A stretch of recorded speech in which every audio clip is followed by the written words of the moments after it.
Blade Runner 2049 is a complex and amazing film, and there are a ton of little nods and inside moments in this film. So we wanted to share a few of our favorite Blade Runner 2049 Easter eggs that you may have missed. And while Blade Runner 2049 takes place in the far-flung future, we would love to be part of your present by you hitting that subscribe button and dinging that little notification bell as well. A dog joke. Blade Runner 2049 is set a ways in the future and is an extension of the world in the original Blade Runner. Although things have progressed, they haven't made the moves you would like for a movie that takes place 30 years after the original. That includes in the replicants as well. In the first film, Deckard is chasing the Nexus 6 model replicants, and nearly 30 years later we have only moved up 3 full revisions to the Nexus 9, which is what our protagonist K is. It looks like the biggest upgrade is the removal of their freedom and their names.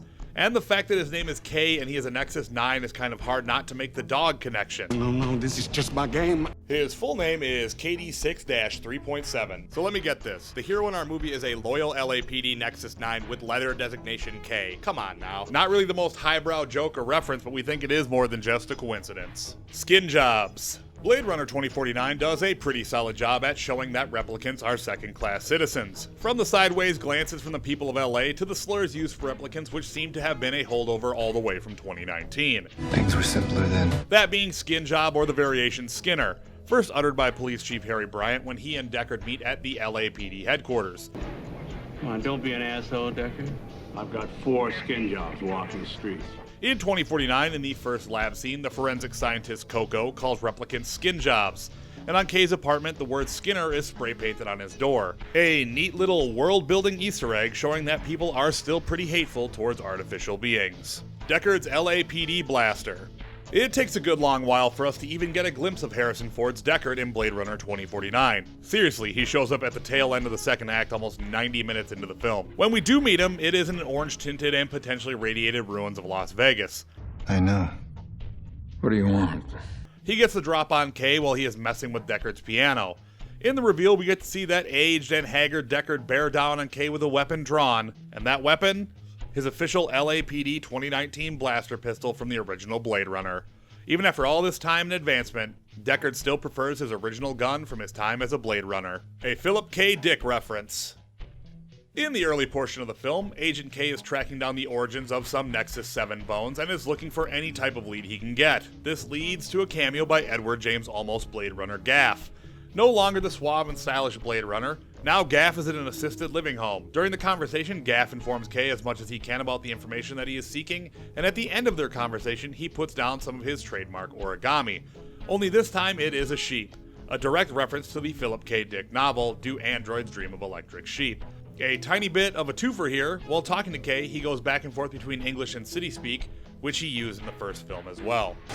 Lofa, Negojma, Devaja Blade. K/Joe is living the Voigt Kompff questions. The Voigt Kompff test is the way Blade Runners determine whether a person of interest was human or replicant in the first film. Is this testing whether I'm a replicant or a lesbian, Mr. Deckard? Just answer the questions, please. In 2049, they have a portable eye scanner which can tell instantly whether someone is or is not a replicant. But back in 2019, they had no such device and relied on the arduous task of the Voigt Kompff test. Oddly enough, the Voigt Kompff test questions from the first film seem to come to life in the second act of the sequel, with one of the questions referring to a sandy desert which parallels with Kay walking through the Las Vegas desert, to the more famous question when Deckard asks Rachel about a wasp crawling on her arm, which is paralleled by Kay encountering the beehive and having bees crawling on his arm. And in an interesting character moment here, the Voigt Kompff test, Rachel responds very quickly that she would kill the wasp on her arm, whereas the more obedient Nexus 9 replicant K has no violent tendency toward the bees crawling on his hand and seemingly just looks at them. Coke is here to stay.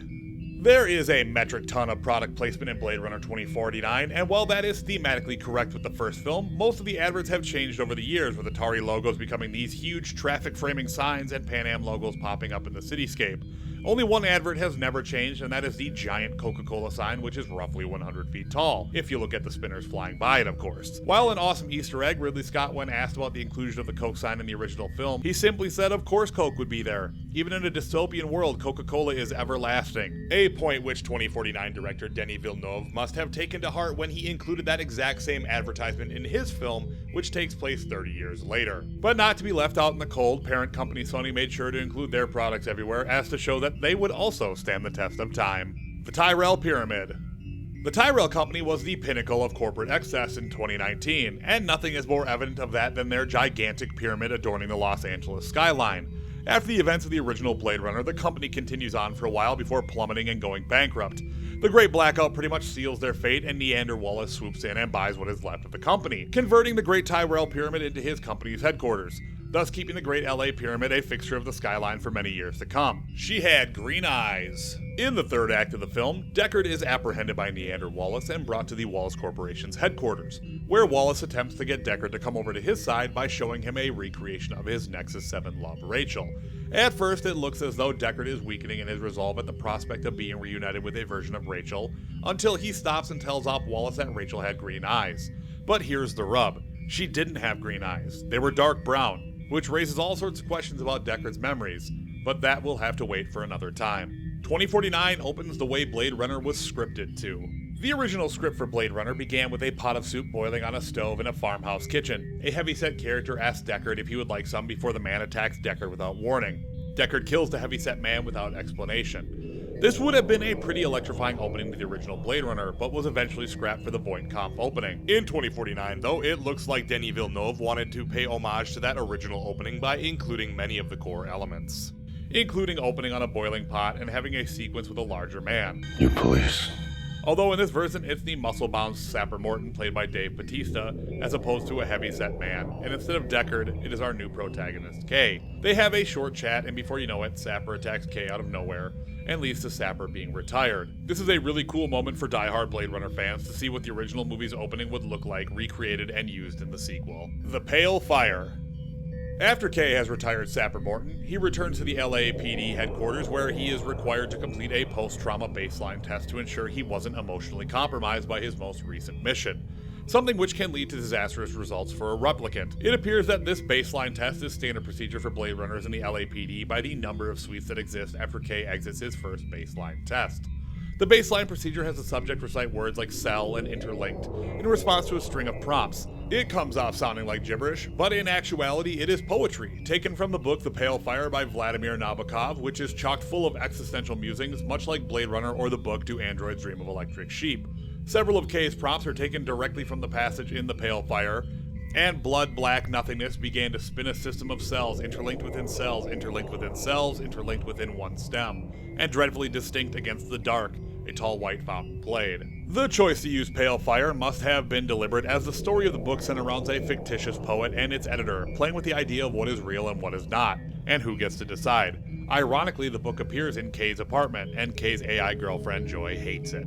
And that's the list. What did we miss? Let us know in the comments, and make sure to subscribe to our channel and watch our other videos.